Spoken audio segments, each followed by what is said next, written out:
하나님이 기뻐하심으로 결단하여 기도하는 심령 속에 크신 성령의 역사와 응답의 은총이 함께 하시기를 축복합니다. 말씀의 제목 같이 나눕니다. 복 있는 사람. 복 있는 사람. 아멘. 오늘 여러분과 같이 시편 32편 말씀을 중심으로 해서 복이 있는 사람은 누구인가, 오늘 그 의미를 같이 살펴보고자 합니다. 신앙 안에서는 우리가 이제 축복, 블레스라고도 이야기하지만 세상에서는 이제 행복, 해피라는 단어를 주로 많이 선용하게 됩니다. 행복이란 단어의 원뜻을 깊이 들어가면 결국 복의 이야기입니다. 하나님이 우리를 어떻게 복되게 하실 것인가, 그래서 그 복의 원리를 바르게 알아야 우리 신앙이 건강해지는데, 관점이 달라지고 가치관이 달라지면 하나님이 이미 복을 주셨는데도 불구하고 그것이 복인 줄 모르기 때문에 나는 불행합니다, 이렇게 살기 때문에 인생이 고단할 수밖에 없다는 것입니다. 누구나 행복하길 원하지 불행하길 원하는 사람은 한 사람도 없어요. 아마 여러분 혹시 머릿속에 떠올려 보시고 주변 분들에게 요즘 어떻게 사세요? 요즘 하고 이렇게 물으면 네, 너무 좋습니다라고 말하는 분이 몇 분이나 될까요? 그냥 아주 하늘을 날 것 같습니다. 아주 살판 났어요. 행복합니다. 이렇게 말하는 분이 몇 명이나 될까요? 10명에게 물어보면 몇 명이 이렇게 대답할까? 오늘 글을 좀 봤더니 설문조사를 한 겁니다. 요즘 어떻게 사십니까? 물었더니 1순위가 이렇게 나왔어요. 그럭저럭 삽니다. 이게 제일 많이 대답 나왔고요. 두 번째로 많이 나온 대답이 그냥 마지못해 살아요, 이렇게 말하는 사람이 있습니다. 세 번째 많이 나온 대답이 뭐냐면 죽지 못해 삽니다, 이 대답이요. 좀 잘 살겠다고 대답하는 사람이 있으면 좋겠는데 다 이렇게 이야기하는 거예요. 그래서 여러분, 입술의 고백은 꼭 그 사람의 가치관, 삶을 결정한다는 걸 생각하면 이왕이면 이렇게 고백하면 얼마나 좋아요. 한번 따라합니다. 주님 은혜로 행복하게 삽니다. 행복하게 삽니다. 네. 세상적인 관점으로 살면 힘들고 어렵지만 주님께서 주신 은혜를 생각하니 저는 그냥 주님 때문에 늘 감사하게 삽니다, 이렇게 고백할 수 있으면 얼마나 좋을까요? 그래서 오늘 금요 기도를 통하여 여러분의 관점과 생각이 주님 안에서 새로워지는 그런 은혜가 있기를 바랍니다. 사람들은 행복하게 산다라고 생각할 때 제일 먼저 떠오르는 게 있어요. 돈이 좀 많으면 행복하겠다, 이런 생각을 지배적으로 갖습니다. 그래서 행복 그러면 바로 무엇과 연관을 짓냐면 돈하고 연관을 져요. 저 사람 복 받았어, 그럼 얼마를 벌었대? 하고 바로 돈으로 연결시키려고 할 때가 많다는 것입니다. 그럼 아마 성경이 계속해서 돈이 많은 사람은 복이 있나니 아마 이렇게 이야기했을 거예요. 오늘 우리가 읽은 시편 32편에 보면 행복과 복의 시작이 물질의 근원이 아니라는 것을 우리에게 깨닫게 하는 것을 주목하게 됩니다. 통상적으로 우리의 관념에서 빨리 바꿔야 될 게 있어요. 잘 사는 사람, 못 사는 사람 그러면 역시 우리 머릿속에 어떻게 떠올라요? 잘 산다 그러면 돈 많은 사람, 못 산다 그러면 돈 없는 사람, 이렇게 생각해요. 근데 돈 많은 사람을 잘 산다고 말하는 게 아니고 뭐라고 이야기해요? 부자로 시작하는 거. 부자라고 그래요. 부자하고 잘 사는 거하고는 상관이 없어요. 근데 우리는 무조건 이렇게 갖다 끼워 맞추려고 하니까 자꾸 인생이 꼬이기 시작한다는 거예요. 잘 사는 게 부자는 아닌데 부자는 무조건 잘 살아야 된다는 개념으로 갑니다. 못 산다 그러면 이상하게 우리는 가난한 사람이라고 생각해요. 성경적 원리에서 잘 산다는 개념, 우리가 웰빙이라고 하죠. 잘 산다, 그건 부자 이야기가 아니라 잘 산다는 개념의 원 의미를 보면, 잘 보세요. 사이가 좋은 관계를 말할 때 잘 산다 그러는 거예요. 잘 산다. 관계가 좋고 사이가 좋게 사는 사람들을 잘 산다, 이렇게 이야기합니다. 그럼 못 산다는 말은 가난하다는 뜻이 아니라 좋은 관계로 살지 못하는 걸 못 산다고 그러는 거예요. 못 살가 죽겠네, 그럴 때 이야기하잖아요. 가난해 죽겠네, 그게 아니란 말이에요. 저 사람하고 내가 마음이 안 맞아서 같이 못 살겠다는 이야기입니다. 그러니까 성경에서 말한 진짜 행복 개념을 잘 찾아내면 세상을 해석하는 능력이 달라질 수 있다는 것입니다. 오늘 말씀 통해서 사람들은 복을 이야기할 때 가장 기본적으로 세상 사람들은 5가지를 꼽아요. 그 중에 첫째가 장수입니다. 오래 사는 걸 복이라고 이야기합니다. 두 번째 복은요, 부귀 영화를 누리는 것, 부자로 살면 잘 산다는 말을 합니다. 세 번째로 잘 사는 건 건강하게 살면 잘 산다, 이렇게 이야기합니다. 그러니까 부자로 건강하게 오래 살면 야, 저 사람 잘 산다, 복 받는다, 이렇게들 통상 이야기한다는 것입니다. 거기에 두 가지를 더한다면 덕을 세우면서 사는 것. 오래 살고 부자로 살고 건강하게 사는데 아주 인색하게 살고 다른 사람 괴롭히며 살고, 그렇게 살면 저 인간은 왜 죽지도 않아, 이렇게 주변에서 이야기할 만큼 그래요.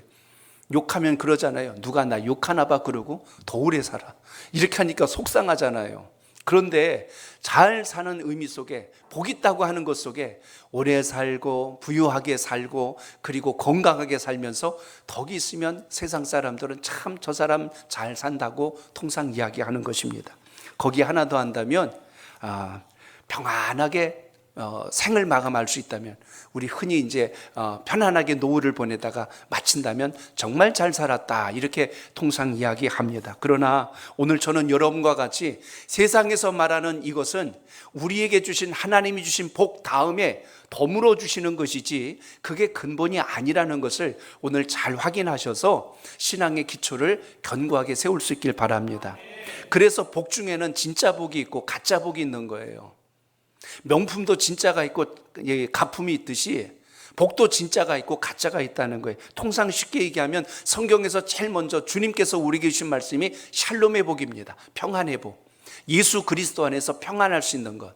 평안의 시작은 뭐로부터 오냐면 만족에서 와요. 내가 많은 것을 소유해서 행복한 게 아니라 주님 주신 것에 대한 감사로 살아가면 우리 삶 속에 이 평안이 떠나지 않습니다. 근데 부족하다고 느끼고 그리고 불평하고 살고 원망하고 살면 손에 쥐고도 여전히 불평하는 게 우리 인생의 모습일 겁니다. 그래서 평안과 편안은 달라요. 샬롬과 그리고 릴렉스라고 하는 편안한 거하고는 다르다는 거예요. 주님은 우리에게 편안한 게 아니라 평안을 주신다는 걸 오늘 기억하시길 바랍니다. 그게 진짜 복이에요. 가짜 복은 편안입니다. 그냥 몸이 편안하면 그게 복인 줄로 착각하게 된다는 거예요. 그래서 하나님 주신 복이 있어야 우리 삶에 뭐가 있냐면 기쁨이라는 게 있어요. 즐거움이라는 게 있어요. 그런데 편안함이 있으면 우리 삶 속에 뭐가 따라오냐면 그때는 이게 기쁨이 아니라 재미라는 걸로 갑니다. 인생이 재밌어 그래요. 재밌는 거하고 기쁜 거는 다릅니다. 주님께서 주신 건 우리에게 즐거움과 기쁨을 주신다는 걸 오늘 이 복의 개념을 통해서 다시 한번 확인하시길 바랍니다. 그러니까 아무리 돈이 많고 직책이 높아도 여러 사람들한테 칭찬을 들어도 그 사람 마음속에 만족함이 없으면 그 삶은 누가 보지 않는 곳에서 늘 나는 불행해, 나는 힘들어, 이렇게 이야기합니다. 잘 사는 줄 알았는데 어느 날 그 사람이 갑자기 극단적인 선택을 하고, 아니 저 사람은 나보다 부자고 가진 것도 많은데 왜 저런데? 그런데 우리들이 일반적인 사람들이 모르는 아픔과 고통이 해결되지 않아서 그것으로 아파하며 살아가는 것입니다. 오늘 새벽에 열왕기 상서에 나만 장군 이야기를 드렸어요. 아람 제국의 나만 장군이면 그 나라 국방부 장관과 같은 큰 권세를 가진 사람이에요. 갑옷을 입고 말을 타고 다니면 모든 백성들이 머리를 조아렸고 우러러봤으며 존경합니다. 그런데 갑옷 뒤에 자기의 몸은 나병으로 인하여서 이 고칠 수 없는 병 때문에 홀로 집에 들어왔을 때 갑옷을 벗을 때는 그것 때문에 고통스럽고 너무너무 마음이 아프고 상하는 겁니다. 마찬가지로 오늘 우리가 성경을 통해서 봐야 될 진정한 복이 무엇인가? 자꾸 우리가 세상적인 것, 물질적인 것, 이생의 자랑으로 시선을 돌리면서 이걸 행복이라고 끌어안기 시작하면 우리는 평생 동안 만족감이 아닌 원망과 불평으로 살 수밖에 없다는 것입니다. 그래서 오늘 시편 32편을 통해서 진정한 복의 근원은 어디서부터 오는가, 그 의미를 몇 가지 살펴보려고 합니다.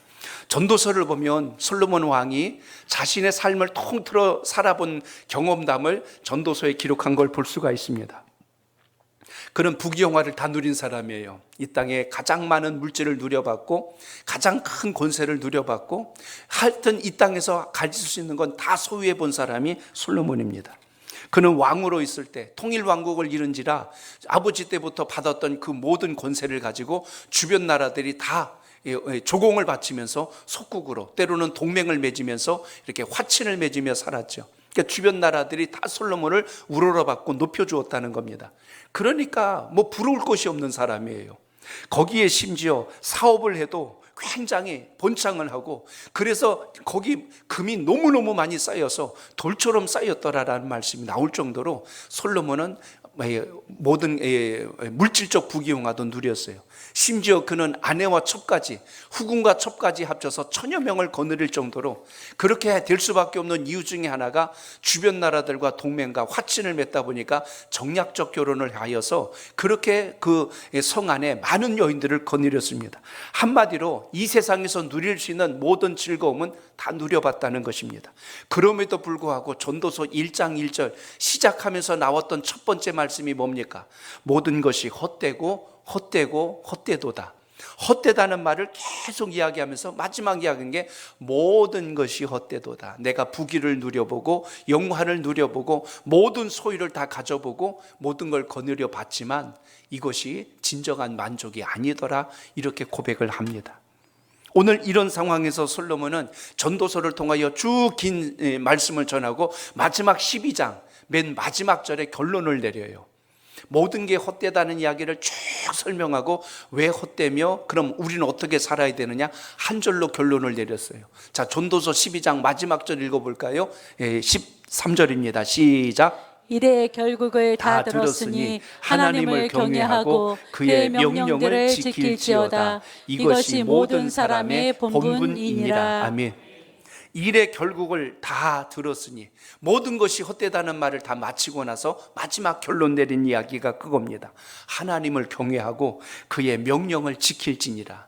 이것이 진정한 인생의 행복이고 이것이 진정한 인생의 가치니라, 이렇게 하면서 전도서의 마무리를 짓습니다.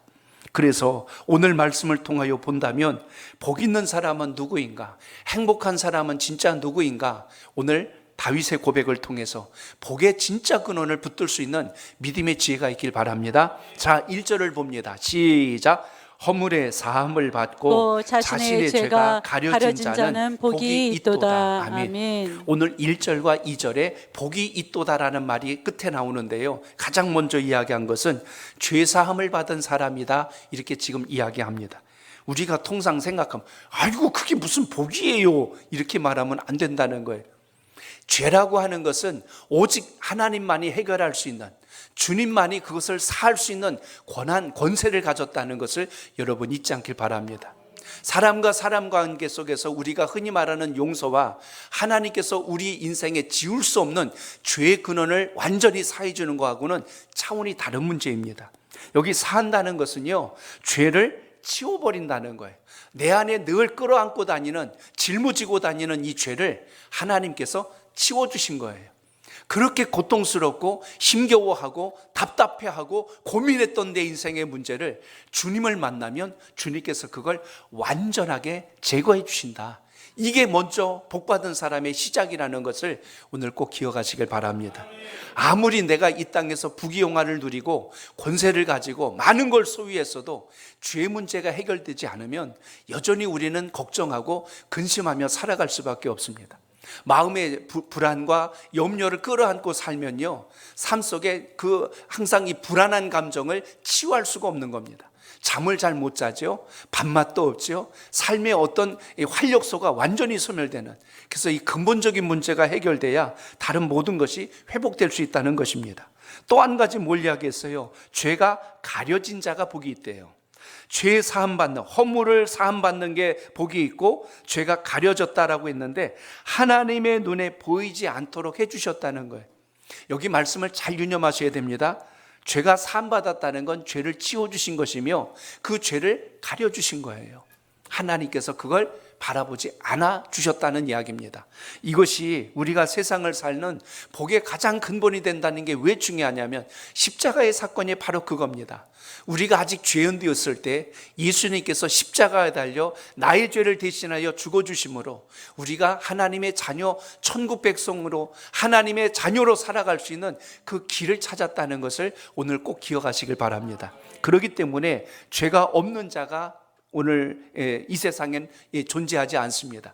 그러니까 죄의 어떤 이 모든 근본을 해결해 줄 수 있는 유일하신 주님을 만났을 때 비로소 우리에게 행복이 시작된다는 것을 오늘 1절을 통해서 우리는 이것을 마음속에 새길 수 있어야 됩니다. 종교개혁자였던 마틴 루터의 유명한 일화가 하나 있습니다. 어느 날 환상 가운데 그가 마귀를 봤어요. 그의 글 속에 나오는 이야기인데요, 마귀가 루터에게 이렇게 죄책감을 주었습니다. 뭐라고 이야기했냐면, 루터의 모든 죄를 기록한 큰 이 두루마리를 펼치면서 이렇게 보여주며 이야기했다는 거예요. 내가 이렇게 많은 죄를 지었음에도 불구하고 내가 무슨 성직자이며 내가 무슨 종교를 개혁할 자격이 있다고 떠드느냐 하는 이런 음성으로 루터의 마음을 굉장히 혼란스럽게 했습니다. 그때 루터가 마귀에게 이렇게 기도하며 선포했어요. 뭐라고 했냐면, 그것들은 내가 지은 죄가 맞다. 그러나 예수님의 은혜로 벌써 다 용서함 받은 것이니라. 그따위 것으로 날 공격하려고 하지 마라. 마귀야 물러가라 하고 선언했다는 것입니다. 중요한 것은 인생을 살면서 죄 없는 자가 없는데 그 죄의 근원을 치유해 주신 주님의 역사가 있기에 우리는 오늘도 예수 그리스도 이름으로 담대하게 살 수 있다는 것을 기억하시길 바랍니다. 누구에게나 죄의 문제는 다 심각합니다. 그러나 죄의 문제를 우리 스스로 해결할 수 없기에 하나님께서 이 땅에 예수 그리스도 우리 주님을 보내주시고 그 주님을 만난 모든 사람들에게 더 이상 죄가 우리의 올무가 되지 않도록 역사해 주셨다는 걸 확실하게 기억할 때 비로소 우리의 삶의 진정한 기쁨이 회복된다는 걸 꼭 기억하시길 바랍니다. 그러니까 죄사함이라고 하는 것은 여러분, 나의 공로가 아니라는 거예요. 내가 자격이 있거나 내가 그만한 능력이 있어서 되는 것이 아니라 전적인 하나님의 섭리요, 우리를 향하신 선물이라는 걸 생각하면 우리는 매 순간마다 감사와 겸손으로 주님께 나갈 수 있길 바랍니다. 오늘 혹시 여러분의 마음속에 무거운 죄책감, 무거운 여러분의 마음에 그런 죄에 대한 어떤 권세로 인해서 상처가 있고 무거운 마음이 있다면 오늘 예수 그리스도의 이름으로 주님 앞에 낱낱이 하리어서 치유와 회복을 얻기를 축복합니다. 그래서 오늘 본문에 보면 2절에 또 한 가지를 이야기했어요. 자, 2절을 봅니다. 시작. 마음에 간사함이 없고 여호와께 정죄를 당하지 아니하는 자는 복이 있도다. 아멘. 여기 보니까 간사함이 없고라고 그랬어요. 바꿔 이야기하면 교활하거나 다른 사람을 이간질하거나 속이는 것이 없다. 그러면 그건 정말 복이 있는 사람이라고 오늘 말씀합니다. 교활하다는 게 뭘까요? 죄를 숨기는 거예요. 은폐하는 거예요. 가리고 숨기는 겁니다. 그러면 없어진 것처럼 착각을 일으키죠.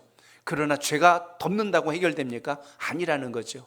성경에 보면 가장 교활하고 간사한 자를 우리는 사단, 뱀이라고 우리가 이야기합니다. 창세기 3장에 보면 선악과를 먹도록 교활하게 하와를 속인 그 권세가 바로 이 사단의 권세인데요, 거기서 우리가 볼 수 있는 것, 뱀을 뭐라고 얘기하면 간교하더라라고 그랬습니다. 간사하고 교묘해서 사람의 마음과 생각을 속여버리는 거예요. 착각을 일으켜서 넘어뜨리는 그런 자입니다. 그러니까 우리 마음속에 이런 간사함이 없다면 그 인생은 정말 복이 있다라고 오늘 말씀합니다. 여러분, 예수 그리스도를 정말 만나면 우리 속에 속이는 자가 아니라 그걸 주님 앞에 아름으로 인하여 자유함과 평안을 누릴 줄 아는 믿음의 지혜가 있기를 축복합니다. 종교 지도자였던 어거스틴의 유명한 이야기가 있죠. 그도 죽기 전에 자기의 침상 앞에다가 크게 글씨를 써서 붙였는데요, 그게 어떤 말씀이냐면 오늘 본문입니다. 시편 32편을 자기가 병으로 누워있는 그 침상 앞에다가 크게 써서 붙여놓고 그걸 묵상했다고 합니다. 그리고 그는 이렇게 고백하는 거예요. 최선의 지식은 우리가 죄인이라는 사실을 아는 것이다 그랬습니다. 최선의 지식은, 가장 최고의 지식은 무엇이냐면 바로 우리가 내가 죄인이란 사실을 아는 것. 그럴 때 우리가 비로소 겸손할 수 있고, 그럴 때 비로소 우리가 하나님을 찾을 수 있기 때문에 이걸 깨닫는 것이 중요하다고 이야기합니다. 그렇기 때문에 오늘 다윗을 통해서 우리가 만나야 될 게 바로 이겁니다. 그 마음에 간사가 없고 정죄를 당하지 않는 자는 복이 있다. 한마디로 말하면 죄로 정죄함을 당하지 않고 그 죄로 인하여 사망에 떨어지지 않는 인생이 있다면 그는 정말 복이 있다, 이렇게 이야기합니다. 그래서 성경 주경학자였던 베이커라는 신학자는 이런 이야기까지 합니다. 시편을 통하여서 우리에게 주는 메시지는 이거다라고 정의를 내렸어요. 죄란 규칙을 위반한 것이며 표준에 미달한 것이며 의지가 바른 길로부터 왜곡된 것이다. 통상 우리는 죄 그러면 잘못된 것, 하나님이 기뻐하지 않는 것 이렇게도 말할 수 있는데 그 베이커의 표현에 보니까요, 규칙을 위반한 것, 그 다음에 표준에서 미달한 것, 또 한 가지는 의지가 바른 길에서 왜곡된 것, 잘못되어 있다는 것을 강조해 주고 있습니다. 오늘 이 시간 기도할 때 먼저 우리가 예수 그리스도 안에서 모든 죄를 사함받고 구원받은 주님의 자녀가 되었다는 이 확실한 사실 앞에서 항상 주님 앞에 감사의 기도가 살아있기를 바랍니다. 그 위에 우리의 모든 생업과 그리고 물건과 모든 것이 더불어 이어져야지 이 순서가 바뀌어져서 결코 행복할 수가 없다는 것입니다.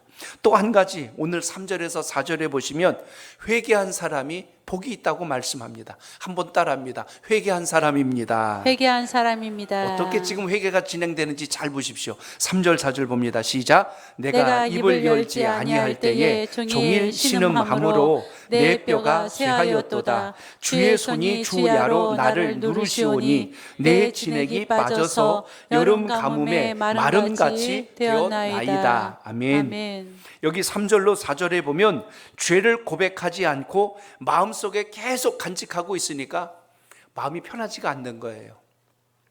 여러분, 누군가의 관계가 좋지 않거나 내가 뭔가 잘못했는데 그걸 말하지 않고 숨겨만 놓으면 어떤 현상이 일어납니까? 마음의 두려움, 걱정, 불안 때문에 삶이 행복해지지가 않습니다.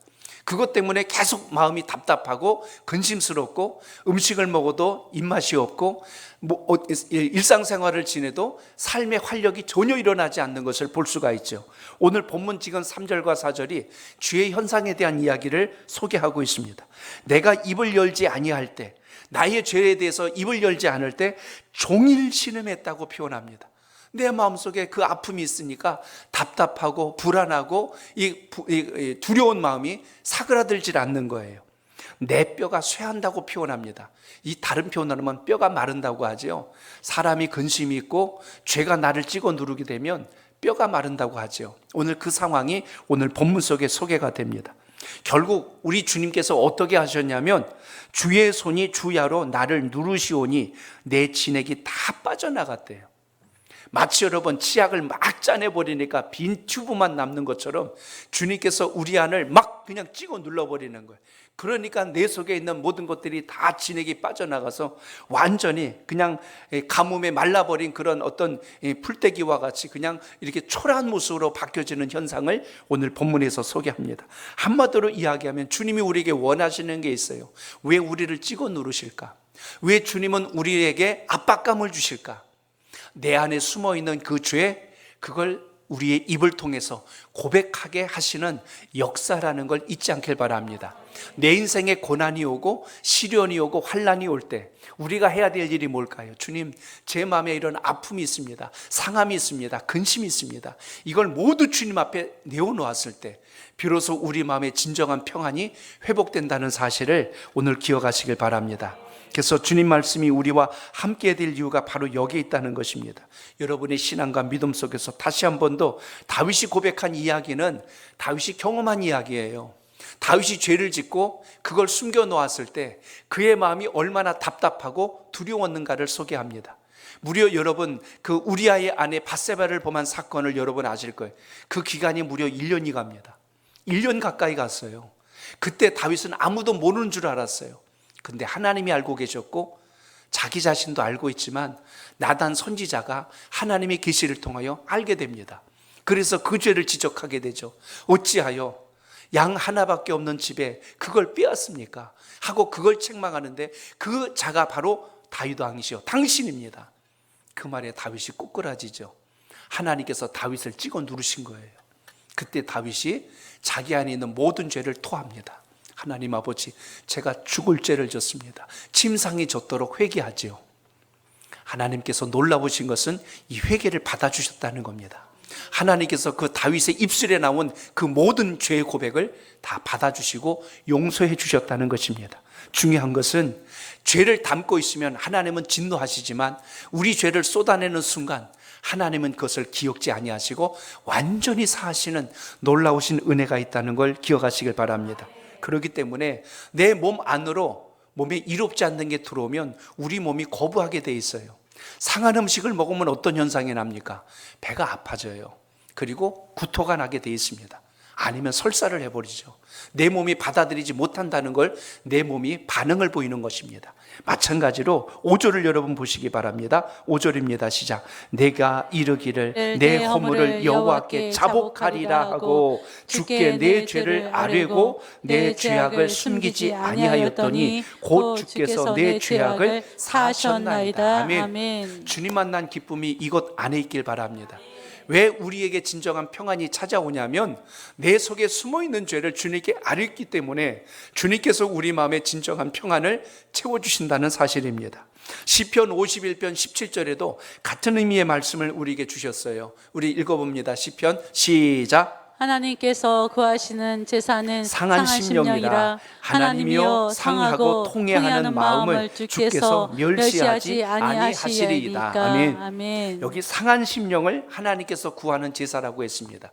상한 심령을 바꿔 얘기하면 돌이키는 마음, 회개하는 마음이에요. 하나님이 정말 받으시는 예배가 있다면 하나님 앞에 회개하는 것입니다.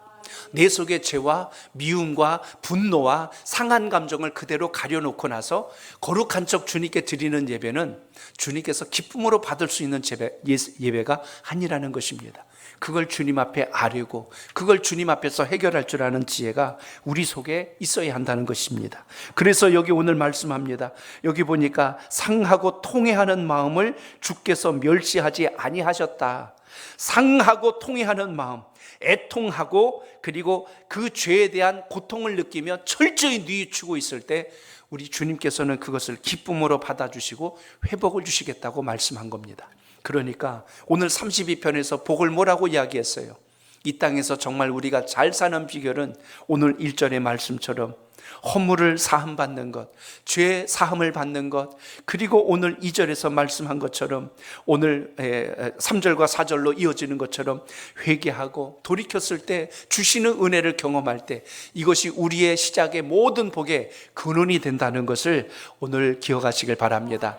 이렇게 되시려면 이 방법을 오늘 본문에 보니까 그 방법은 하나라는 거예요. 바로 기도를 통해서 주님을 만날 수 있길 바랍니다. 아멘. 자, 6절을 읽습니다. 6절 시작. 이로 말미암아 모든 경건한 자는 주를 만날 기회를 얻어서 주께 기도할지라. 진실로 홍수가 범할지라도 그에게 미치지 못하리이다. 아멘. 6절에 보면 아주 중요한 방법이 나와 있습니다.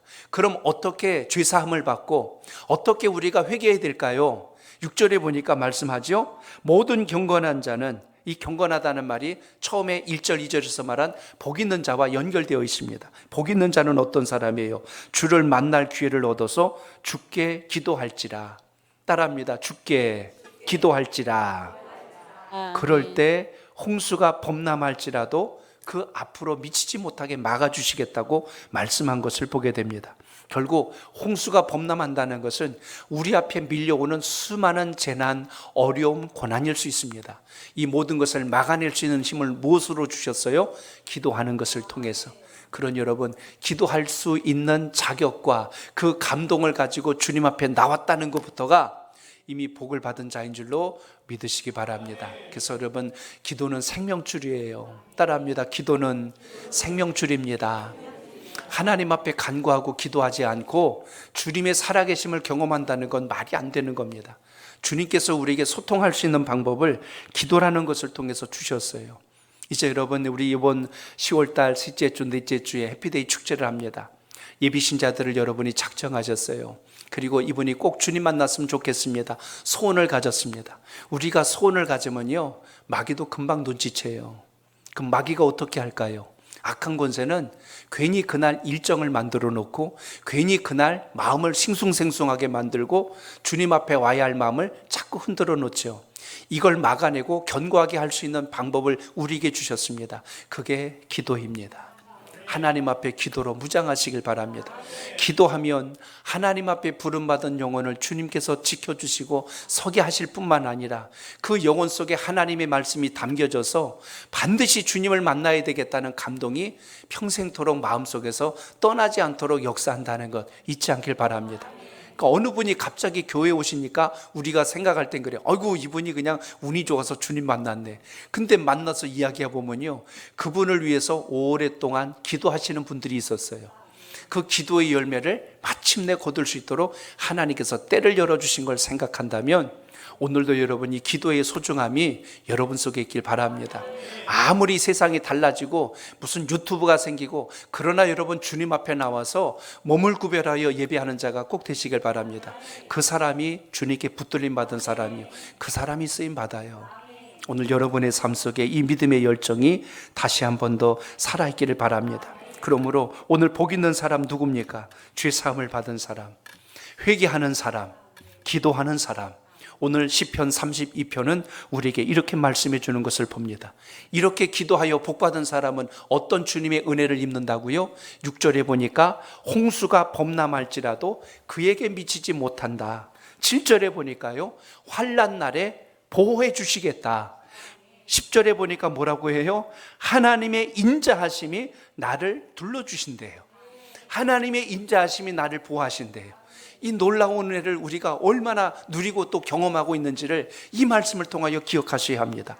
여러분 11절을 보세요. 거긴 이렇게 말씀합니다. 11절 시작. 너희의 의인들아 여호와를 기뻐하며 즐거워할지어다.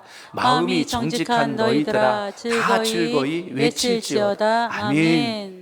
오늘 우리의 삶 속에 정말 누려야 될 것, 주 안에서 기뻐하고 주 안에서 즐거워할 수 있는 여러분의 신앙과 믿음이 되시길 바랍니다. 세상이 말하는 쾌락과 주님께서 주시는 기쁨은 다른 겁니다. 세상에서 주는 편안함과 주님께서 주시는 평강은 다른 겁니다. 예수 그리스도 안에서 주님과 좋은 관계가 되어서 하나님 주시는 모든 그 복이 여러분 삶 속에 살아있기를 축복합니다. 사람이 만나도요, 대화가 잘 되는 사람이 있고 대화가 잘 안 되는 사람이 있어요. 잘 될 때가 언제냐면요, 내가 이야기하는 것을, 여러분이 이야기하는 걸 잘 들어주는 사람을 만나면 기분이 좋습니다. 그럼 또 하고 싶은 말들이 많이 생기지요. 보통 대화하다 보면 이렇게 반응해 주는 분들 계십니다. 이야기하다 보면 어머나 세상에 이렇게 해주면요, 그분하고 막 더 얘기하고 싶어 막 이야기하잖아요. 그리고 또 어떤 분이 이렇게 합니다. 정말? 이런 분이 계세요. 그러면 이 맞장구 때문에 더 열심히 해요. 제 아내가 요즘 이 말을 참 잘합니다. 진짜? 이 말을 참 잘해요. 그러면 막 대하고 싶은 마음들이 든다니까요. 이번 야외를 가는데 제가 1호차 맨 앞자리에 앉았어요. 운전기사분이 막 운전을 하는데 이제 이야기를 좀 나누다가 제가 맞장구를 몇 번 쳐줬어요. 제 바로 뒤에 앉으신 분들 다 아실 거예요. 맞장구 치다가 제가 1시간을 계속 이야기를 했어요. 그래요. 아이고 힘드셨겠어요. 아이고 어려워서 어떡해요. 이렇게 몇 마디 해줬는데 갑자기 그냥 줄줄줄줄 그냥 있잖아요, 운전은 이런 거 별의별 이야기를 얼마나 쏟아내는지. 나중에 제 옆에 있던 제 아내가 그러는 거예요. 그만 좀 맞장구 쳐주라고. 자꾸 그러니까 계속 얘기하잖아요. 운전에 집중하게 좀 내버려달라. 사람이 여러분 반응이란 게 그래요. 주님과 대화도 그런 거예요. 여러분에 있는 것만 쏟아내고 가지 말고 주님께서 여러분에게 주시는 세미한 음성을 잘 듣기를 축복합니다.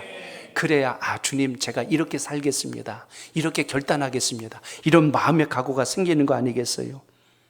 사람이 대화를 해도 그것에 대해서 반응해주고 그것에 대해서 박수 쳐주고 웃어주면 마음이 감동이 돼서 더 많은 것을 내놓듯이 하나님과 기도하고 간구할 때도 일방적으로 쏟아내는 기도가 아니라 주님께서 오늘 말씀으로 주신 것을 생각해보고 주님 저는 돈만 많으면 그게 행복인 줄 알았어요. 근데 오늘 말씀해 보니까 저희 죄를 사하셨다고 하는 것을 다시 한번 생각하고 제가 이 기쁨을 너무 소홀히 여겼네요 하고 주님과 이것을 진지하게 한번 이야기해 보십시오.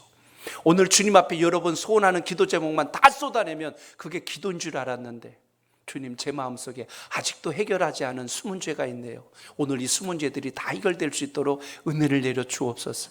주님, 전에는 잠깐 자리에 앉아 있다가 그냥 갔는데 오늘은 주님께서 주신 말씀을 생각하고 하다 보니 제가 오늘 이렇게 주님과 진지한 기도를 드릴 수 있게 해주셔서 감사합니다.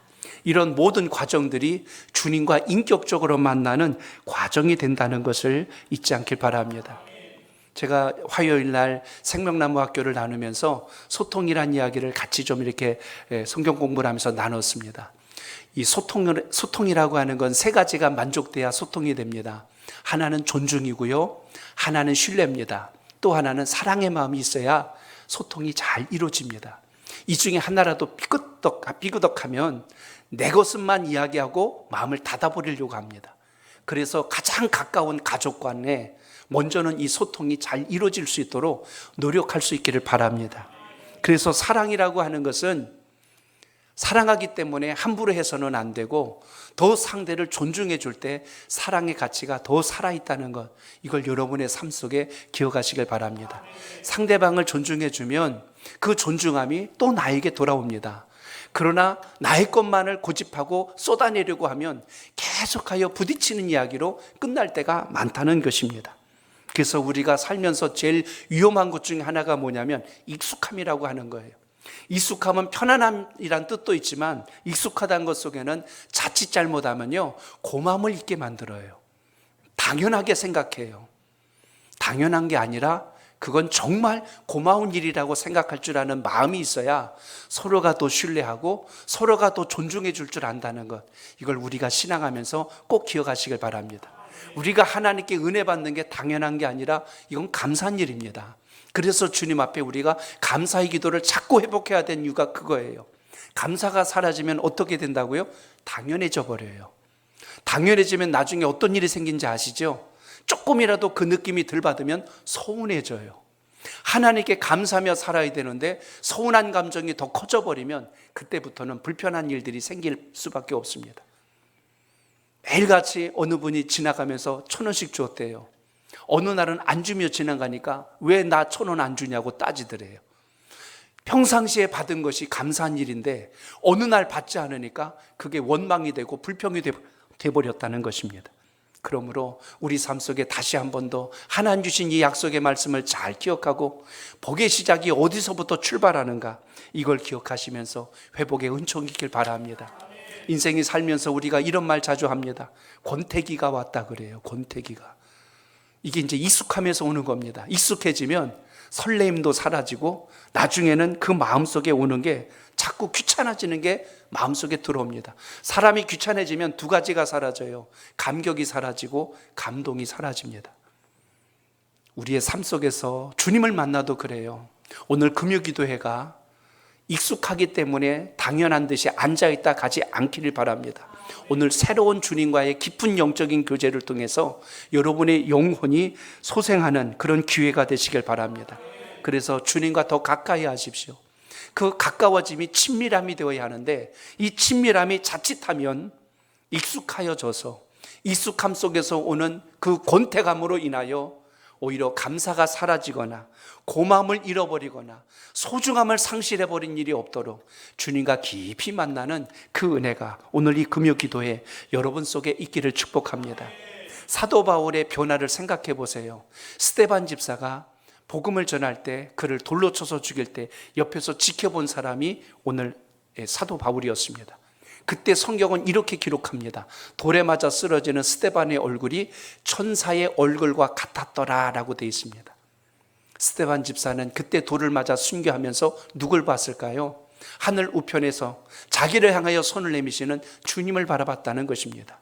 복 중에 진짜 복은 기도를 통해서 주님을 경험하고 하나님의 말씀이 여러분의 기준이 되면 환경에서 돌이 날아오고 환경에서 핍박이 와도 그게 나를 삼킬 수 없다는 사실을 기억하시고 오늘 주님을 향한 소망의 기도가 살아있는 귀한 기도가 있기를 축복합니다. 어느 교회 권사님 이야기입니다. 이분은 예배를 드려도 아멘도 할 줄 모르고요, 항상 얼굴 표정이 똑같대요. 변화가 없는 분인데 어느 날 이 냉랭하고 건조했던 이 권사님이 예배를 드리는데 예배 시간에 말씀을 들으면서 눈물을 막 흘리고 있더래요. 목사님이 그동안에 못 보던 모습이니까 말씀을 전하다가 얼마나 깜짝 놀랐겠어요. 목사님이 세 가지 생각을 했어요. 첫 번째 생각은 뭘 했냐면, 저 권사님이 혹시 집에 무슨 어려운 일이 생기지 않았을까 걱정이 들어왔대요. 두 번째 생각은 무엇이 들어왔냐면, 사람이 힘들다고만 우는 게 아니잖아요. 그러니까 집에 무슨 좋은 일이 있어서 감격해서 우나 하는 것 때문에 또 생각을 했답니다.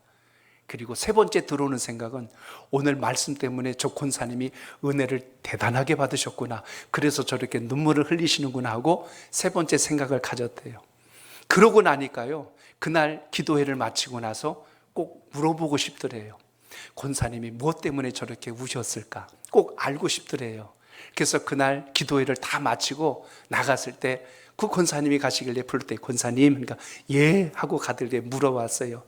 오늘 제가 예배 때 뵈니까 눈물을 흘리고 계시던데 혹시 집에 어떤 어려운 일이 있으셨나요? 그러니까 아니에요. 그러니까 아니, 그러면 혹시 뭐 좋은 일 있으면 좀 알려주세요. 저도 같이 축복하고 싶습니다. 아니에요. 또 그러는 거에서, 아니 그럼 오늘 제가 전한 말씀 때문에 은혜를 많이 받으셨나 보네요. 그러니까 아니에요. 가슴이 서늘해지는 거예요. 그래서 그럼 무엇 때문에 우셨으니까 아니에요. 또 막 가려고 그러니까, 아니 권사님, 그래도 사람이 울 때는 감정의 변화가 와서 우는 거 아닙니까?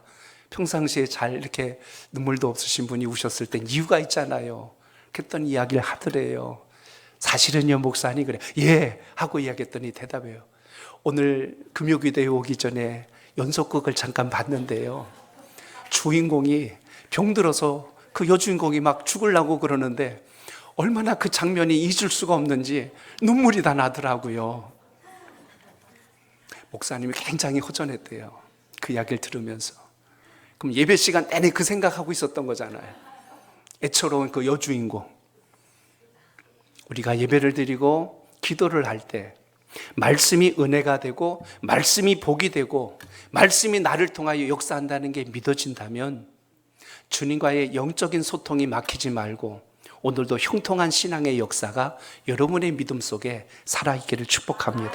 그러므로 금요기도의 이 복된 시간에 나오셔서 여러분이 기도할 수 있는 특권을 누린다는 것은 시간이 남아서 온 것이 아니라 하나님께서 여러분에게 복의 통로를 열어서 만나주시고 교제하시기 위하여 불러주셨다는 사실을 잊지 않길 바랍니다. 하나님이 이 시대, 이 혼란하고 어지러운 시대에 사람을 통하여서 역사하신다면 누굴 통하여 일하실까요? 주님을 만나는 사람, 하나님 앞에 기도할 줄 아는 사람, 주님과 소통하기를 기뻐하는 사람, 그 인생을 통하여 하나님의 뜻이 역사된다면 오늘 이 금요기도를 통하여 다시 한 번 더 주님을 깊이 만나셔서 하나님이 여러분을 통하여 주시는 복의 시작이 오늘 주신 말씀처럼 기도하는 사람, 회개할 줄 아는 사람, 주님께서 나의 모든 죄를 사해 주셨다는 걸 확증하면서 그 위에 복을 더하시는 주님을 경험할 수 있는 기도가 오늘 이 시간 여러분 속에 있기를 축복합니다. 오늘을 통하여 10월의 모든 시간마다 주님과 동행하시는 놀라운 소통의 은혜가 살아있기를 축복합니다.